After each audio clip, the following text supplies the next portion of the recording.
All right, this is David Tessar, and we are here at MMS 2013, but today we are doing something pretty special for the day here at MMS, and we are shooting a course on System Center 2012 Service Manager. So we know that there's a lot of interest out there on Service Manager 2012, and so I wanted to get a course basically put together to get people a lot more information about System Center Service Manager. And I want to give a huge shout out to Kathleen Wilson. This content is based on a 4-day workshop.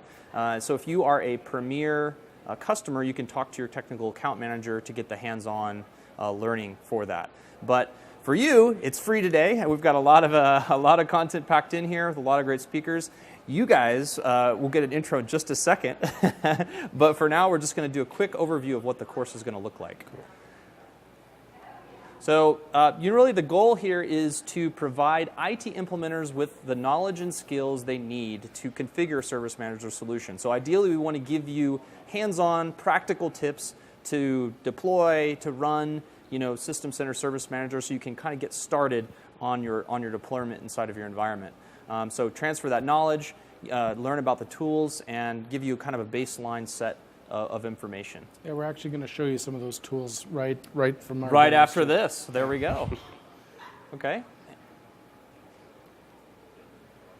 And what are some things that you might want to know? Well, one of the big things with Service Manager, right, is that you need to have processes. So, we say that, hey, System Center Service Manager, 60% is just you understanding the processes in your environment. Now, we're not going to tell you how you need to run your business, obviously, yeah. But just something to be aware of that, a lot of the System Center Service Manager deals with that, and we're going to give you some of the how to get it done with Service Manager, but you probably need to figure that out on your own. As far as prerequisites go, it would be good for you to have some kind of MOF or ITIL type of knowledge. That's helpful for the processes and getting those to be run. It's also helpful to have just some light knowledge of Orchestrator, Exchange, or SharePoint and some of the connecting technologies that we're talking about today. But yeah, for the most part, you should be able to be, almost no knowledge on System Center, products for System Center Service Manager specifically before going through this course. You're probably going to have some knowledge of System Center in of itself, just generally speaking, but hopefully today we'll get you deeper on Service Manager itself. And the last thing I want to do before we transition over to formally start the course out is just a few calls to action. One is, you can check out your evaluations on the TechNet Center for System Center Service Manager and all the System Center products. MVA, of course, this is more than likely where you're watching this course right now, but there's a lot of other learning that's on there for you to consume. And then, of course, certifications. We have a certification site if you want to get certified on System Center and the related products. Okay, with that, I'm going to turn it over to you guys to kind of get started on the architecture. So thank you, David, for that introduction. So my name is Brad Bird. I'm a Data Center and Private Cloud MVP. I work with Sistel Technology as a senior System Center and virtual machine architect. Yeah, and I'm Anders S. from Lumagate Sweden, and I work as a senior consultant there. I'm also a product manager for Service Manager at Lumagate. Yeah. So we're covered now. We have a Canadian and a Swedish guy right here, ready to knock it out. Yeah. So we are your Canadian Swedish connection. There we go. There we go. All right. Okay. So let's get that rolling.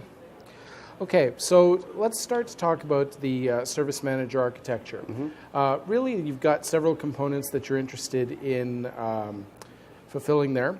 You've got your self-service tier, which has to do with users hitting the portal from a web base. That really reaches into the Service Manager infrastructure itself and pulls the data out of the CMDB. You get access to things like your work items, which include your incident requests, your service requests, your activities, your workflows. You also get access to your configuration items. So things like your users, your printers, your groups, your hardware assets as well, which you can pull in from different sources. And all that's connected with through the CMDB, but you've also got things like the data warehouse where you can pull reports and stuff like that. The data comes into Service Manager from different sources. You can put some in yourself manually, or through CSVs or workflows, but you can also integrate with other components in the System Center stack. Yeah, using the connectors. Yeah, Yeah, That's exactly. right. And we have several connectors to bring on in data to Service Manager. And we'll talk about that a bit later. Yeah. Yeah. Yeah. So just as a quick call out for the basic components that you use for the Service Manager are your user accounts, which you use to populate fields in the work items, and that comes from your AD connector, but you can get computers from your configman connector and so on and so forth. Okay, so your service level agreements. As an organization, when we're actually working through our incidents or our service requests, we may have a time component within which that we have to fulfill that and accomplish the goal that we've set out. Like say we have an incident request that comes in, we've got a problem in the organization, depending on the classification of problem, whether that be a printer issue, whether that be a system down or service down, we might define these service levels where we have to treat the incident within a specified amount of time. And you can actually specify these time ranges in Service Manager, and it'll inform you if there's a breach, depending on the type of issue that you're working on. Yeah, exactly. Right. We have support for calendars and notifications upon this. So if you're about to breach an SLA, you can notify the persons responsible for the SLAs and so on. Right? Yeah. Very cool. Okay, so IT as a service. Now, a big part of the Service Manager is the self-service portal. So we're providing the ability for users of the service to leverage the cloud computing tenant of self-service. So they're being able to access that portal and get a user perspective and actually make those critical service requests or incident requests, leveraging these things called service offerings and request offerings, which are made available through the service catalog in Service Manager. We define those items in Service Manager, and they're surfaced through the self-service portal where the users can go and consume those from a web interface. Yeah. So the theory of ops for Service Manager. Okay, so we have our service request templates where we've got some pre-populated forms which allow the ability for those services to get accomplished, right? It's just basically the request offerings with pre-populated forms, Exactly. and those get translated into service offerings. And you can also provide some automation in there by creating a process workflow, right? You can Agreed. create triggers, so on and so forth. Now, the request offering, so if a user hits the self-service portal, they'll go in and the first thing they'll see is the service offering, which is a list of the service that you're providing. But actually what it is that they want to consume, like let's say they want to consume an Active Directory service, that's fine. But what is it that they want to do? Let's say they want to create a new user account. That would be the request. Actual request offering, Correct, yeah. So that's the action you want to take on the service. Right. And so you can make that sort of dynamic depending on the type of data that you're trying to consume, right? So as they consume these different types of services, you can pre-populate that using templates in the system, which will already sort of pre-answer those questions on the forms. Okay? And the service offering themselves, I mentioned that. So those can be anything at all, right? I mentioned this is, you can do it as an add remove user process, but you can also leverage that as something generic, like I want to request hardware. I need to request a new phone. I need to request a new printer. That could be nothing more than just a link to go in and then fill a form, and then some manual activities get performed in the background. Okay? All of this gets contained in the library of Service Manager inside what's called the Service Catalog. Yeah. Okay? And then all of even the library items all get stored in that central component of Service Manager, which is the CMDB, and that's where all the important stuff happens, right? And then you get the loop back and forth through the different processes. So you're actually creating the service catalog from a wizard inside Service Manager. It's a really easy process. You go through a couple of wizards to create the actual service offering. And when you create the service offering, you create the different request offerings, right? Right. So you create the service called mail, and you have the request offerings called... we have, sorry to interrupt, we're going to have a deep dive on great. on that later on. Yeah. So we definitely, it seems like the CMDB is a pretty critical planning part for architecture, because there's a lot going to be stored there Yeah. for the design of your database. So I'm guessing you need to have some thoughts about capabilities and the hardware of how you design that. Correct, right? and we'll discuss the different, like architecting for the role and architecting for the SQL database that it's dependent on as well. Another critical part, which actually reads the data from the CMDB, and there's actually a dual write that gets done as information gets entered, is the data warehouse, and that's where all of the business intelligence work gets done. So you've got the CMDB, which is really where the information gets stored and pulled, the data gets pulled from the console, from the SSP as well. But you've got the data warehouse, which contains the reporting services components, and for long-term storage. You also get, with 2012 now, you have the ability to have some business analysis run on there with SQL Service Analysis Services. Right? So first of all, we have the Service Manager Management Server. This is the core of Service Manager. This is where the services run and where you connect the actual Service Manager console to. And then, of course, we have the Service Manager database. This is also called the CMDB. This is the actual working database. So that's the three components on this slide. So this management server, the database, and the console. That's the core of Service Manager. Right. So these are the three sort of roles that you need as minimalists to get this done. So the SQL Server contains all those items that I was talking about in the initial service section, right? You got the configuration items, your work items, your incidents, so on and so forth. And then in your console, you have that thick console client where you're pulling the information. That's what most analysts use today, and you can control access to that with role-based access control. You can also leverage PowerShell to get into the CMDB and to get into most any System Center product today. Absolutely. Right. So if you go on a look at the data warehouse, the data warehouse actually consists of a management service as well. And also, of course, we have a couple of databases. We also have a reporting server to use for reporting. And at the bottom here of the slide, we have the portal server. Right. To host the self-service portal. Right. Now, the architecture of Service Manager is somewhat based on the architecture of System Center Operations Manager, where you had a management group, and that was set up, and then you had the separate roles inside. Now, Service Manager is a little bit different in the sense that it's got two management groups that you set up if you leverage the data warehouse. You've got the general, the primary management group, which contains CMDB, Service Manager Management Server, and those types of things. And then you've got the reporting component. So you've got the data warehouse management group, which will contain your data warehouse, your reporting server, your SQL Server Analysis Service, so on and so forth. Right. Yeah. And the reason for having two different management groups is to have the ability to connect several instances of Service Manager to the same data warehouse. Right. In order to get some of that business intelligence analysis, you've got to install in your data warehouse management group SQL Server Analysis Services, right? So then you've got your different databases where you're going to get the information from. You've got the Service Manager database, which is your CMDB, where all that information's basically being pulled from.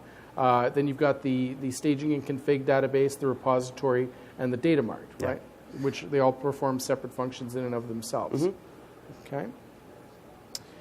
Then you've got on the data warehouse side, similar structure. You have the separate databases that perform different jobs. You've got the analysis services database. And you've got these two optional databases, which only get leveraged if you use a connector, right? So you can go ahead. So you're actually able to connect your operations manager and config manager to your data warehouse within Service Manager to bring in that kind of data and do consolidated reporting on that. So that's really nice. Okay. So those two databases are optional. Sorry. On a practical note, what would be things why they need to know what database is what? I mean, will people need to be going in and analyzing data from there manually? Will they need to know the name of the database, or if there's problems? No. That's just more of a informational kind of. So actually, we have the Service Manager database, which is the core database, which stores all the work items, which is our tickets, and the CIs in our CMDB, and have the rest of the databases, which is used for reporting. But I mean, the reports are there out of the box. But if you want to create new databases, new reports, then you'll have to know about the database names, because they're using the DB data mart to do reporting. Okay. Okay, that makes sense. It's also for scalability and disaster recovery scenarios, right? So like if you were to lose the if you were to lose the Ops Manager database, like you wouldn't lose all the information out of the CMDB. You would, however, have to get the connector to resynchronize so that you get that data sort of staged into that database, and then it'll synchronize with what's in the CMDB. Likewise, with the data warehouse, you could potentially lose the data warehouse, as part of your architecture plan. What you do in Service Managers is you disconnect from that data warehouse, and then you can bring up a new data warehouse, and it'll just go and start synchronizing. Okay, makes sense. Okay. Thanks. So talking about scalability, right, we've got two scenarios now that we can deploy Service Manager. You can deploy the servers as physical, or you can deploy them as virtual. Actually, within the new 2012 Service Pack 1, SQL Server now has some benefits where they're actually showing some performance statistics that it's actually performing better virtual. Yeah, using SQL Server 2012, which is supported in Service Pack 1. Yeah. Correct. Yeah. Right? So this is actually the minimum setup, and that's 3 servers if you want to use the whole Service Manager components. So we have a management server, which have the databases. We have a data warehouse, which have a local database server for those databases, and we have the portal server. Right. So this is the minimum setup of Service Manager. As of Service Pack 1. Yeah. Right? So, yeah. So these can all be scaled out, which we'll talk about as we go through. So, and then, of course, you've got your component backend database servers, right? Each one's a SQL server. So you've got your CMDB that's actually gets stored on a SQL server, and then you've actually got the management server there as well. And then you've got the database server for the data warehouse, which will can potentially contain all of your SQL Server analysis databases and or your operations manager and config manager databases as well. And then you've got your SQL Server reporting services, which itself has its own portal that you can go into and configure reports, and it's got its own database and temp database as well. So you can make these components highly available. For the most part, they get done through one type of clustering solution or another. If you're going to make your SQL servers highly available, you're likely going to want to use Microsoft Clustering Service for that. You can cluster the SQL servers, and then you'll have your databases there. You can, and if you're using your management servers, you can stage those out and have separate management server, and then you can load balance your SDK service, right? Yeah, you can use a network load balancing cluster to use that. Right, I meant that by the SDK service. I meant the data access service. Right. So then, if for your portal server, you can bring up a couple of portal servers, and you can load balance those as well using the web technologies. I think that's the next slide, actually. Yeah. And then I got a shout out here. I'm guessing you could probably run this on Windows Azure Infrastructure as a Service. It's possible, perhaps. So not officially supported yet. But yeah, it can be done, because what you do is you'll spin up the instance, and then you can run it off there. Although I wouldn't necessarily want to run a back-end workload up there, but it could certainly be an effective front-end service that you can do off the cloud, right? Yeah, just because of the resources required for the back-end, I wouldn't probably put that, at least today, in an Azure Service VM. Okay, do you want to talk to the... You can take it. Okay, so the Service Manager management service connects through to the self-service portal, just remembering the fact that the self-service portal is just a front end, and that's consuming data out of the CMDB, which is represented in the service catalog as either a service offering or request offering, right? And then this is configured on a SharePoint server, which can be SharePoint Foundation services, or it can be an actual full-on SharePoint farm. And if you want to scale that out, you're better off with the latter, because it provides you some enterprise capabilities. Yeah, and you can have several web content servers, right? And several SharePoint web part servers. Yeah, exactly. Right. You can scale out and so on. Yeah, and so forth. to account for your user load of going in the environment. Exactly. Yeah. Okay, so now we'll talk about some different factors to sizing the environment. Microsoft has done some performance testing on Service Manager when they were actually designing the product, and they provide this information via TechNet library. So it's a good idea to go and check that on a frequent basis. Like just this year alone, they've actually expanded information that they produce on the performance and sizing. Like I had a customer who I was deploying, and they had 7.5K SAS disks. They didn't have that information up there last year. They've since expanded and included that in the performance and scaling section on the TechNet library, right? Yeah. So you've got your storage components, your memory components, your processor components, and all that stuff is accounted for in the performance and sizing, right? Yeah. So if we're looking at this slide, the difference between a 20K user scenario and a 50K user scenario is the difference in memory on the SQL server. So that's the actual difference compared to the hardware specs. Right. Yeah. And when you say users, can you clarify? I mean, is that users in what way? So as it relates to Service Manager? We're talking about configuration items. So what we're saying is well, two things, right? We're talking about users who are accessing the console and who are consuming the service, whether that be through a web console or whether that be through the actual thick console. But it's also the data that's being leveraged inside the CMDB, right? Because that's a lot of data to get processed and to have workloads run on, and you've got stored procedures and so on and so forth. So if we're looking at this slide, when they say 20K users, they're actually talking about end users registering incidents and service requests. So that's the numbers used here. Okay. Yeah. Thanks. Okay, so we've got some recommended deployment topologies to go from. Okay, so we were talking about that minimum 3-server deployment. And this is actually updated from Service Pack 1, where now you've got you have one server, which this is at a minimum level. You have one server that could host your management server and potentially the database as well. And you've got one server that could host your data warehouse management server and the database. And then you've got your portal component if you start scaling into the self-service portal, right? Now, as you start scaling out and you're consuming the service more and more, you require more back-end infrastructure, you can split the load of the role of the Service Manager management server and the actual SQL server that's hosting those databases. So those servers, at least the hardware or virtual machines, as your sizing can potentially be done differently. You have different decisions taken on them, right? A SQL server has different sizing specs than, say, just a server that has a heavy processing load, or even a web server where you're going to give it a ton of RAM, right? So this is the first logical step to break out and have a dedicated SQL server for the Service Manager. Right. Yeah, because that just makes sense. Yeah. Right. Performance-wise, disk I/O and resource consumption on the database servers is quite evident as the product gets used more and more. So that's where you really start to make those decisions on scaling out, right? So, and then in this case, if you add a reporting server, where you've got those, whether you're using, in this particular case, it's kind of easy because whether you're using reporting services for Ops Manager or for Service Manager, your sort of scaling decisions on that respect don't change. It's not technology dependent, right, for that specific product.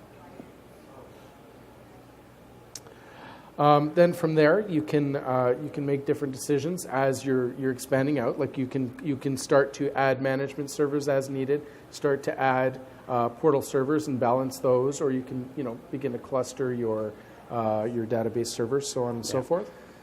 Always keeping in mind scale out as you get bigger and better. Yeah, and you can do these scale out scaling when you notice that the performance starts to decrease, and then you can add an additional management server to handle the console access and so on. So you don't grow out of it. You can just increase the service and scale out. And there's a heavy integration component here where you can, if you're actually by itself, you've got performance metrics that you can measure, and then you can actually make those decisions to scale out. But if you integrate with, say, Operations Manager and maybe Virtual Machine Manager, you can start to leverage these service templates where you can pre-configure based on thresholds and get these decisions to add a server automated, right, as part of the service inside VMM.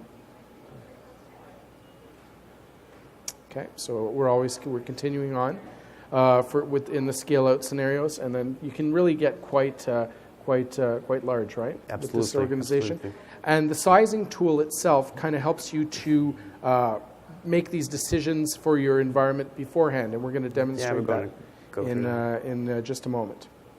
So some important performance questions that you'll want to be asking as you're sizing your environment are, how many servers do I need? And we saw from the initial slide. With a Service Pack 1 deployment, we're considering a minimum of 3. So what you're gonna do is you're gonna actually keep your silos for your management group. You're gonna have your service manager and your CMDB on one. You'll have your data warehouse, and you'll have the analysis services database, the data warehouse, ops manager, connector database, and config man connector, all on that server. And then you've got your portal, which can contain both roles of the web content server and the SharePoint web parts. Yeah. Right, and the web parts. Okay, and then you've got questions like how many service manager servers should I use? So, depending on the number of users which are actually going to be consuming, you can already pre-decide that. And also, where should I host the portal? Do I do it on a single SharePoint Foundation services? Yeah, or do we have a existing SharePoint where we can use to host the SharePoint web parts and so on? Yeah. Right. Okay, beyond that, information to help size and make decisions around things like size of the database, if I need to already split that out and have the SQL Server separate to the Service Manager management server, things like number of configuration items, which will need to get loaded from different connectors or that I'll be putting in manually or through a CSV. Number of concurrent users, very important, Absolutely. which are going to access the Service Manager server, either through self-service portal, console. You got to take all these things into consideration. PowerShell as well. Absolutely. Right? They could be accessing the system there too. Or even like if you integrate with, say, a runbook, right? All this stuff has to be taken into consideration. So these questions are actually input for the sizing tool, which we're about to look at now, right? Right. So let's take a look at the sizing tool. Okay. So now what we're going to do is we're going to demonstrate the sizing tool today. Yeah. The sizing tool is an Excel spreadsheet which you can download from Microsoft. It's in the package called JobAids, which is available on microsoft.com/downloads. Okay. Yeah. So I'll let you take this one. Yeah. Okay. So this is the actual. Let's go back here. So this is the actual sizing tool. And as you can see here, we have a different scenarios here. So you have a couple of scenarios. We have a test deployment scenario. We have a medium deployment, so on and so forth. So let's select one. Let's take the large deployment scenarios, which supports 5K computers to 20K. So let's go into that. Then we can see here that we have scenario 4. We have these numbers, and if these fits to your environment. You can control one.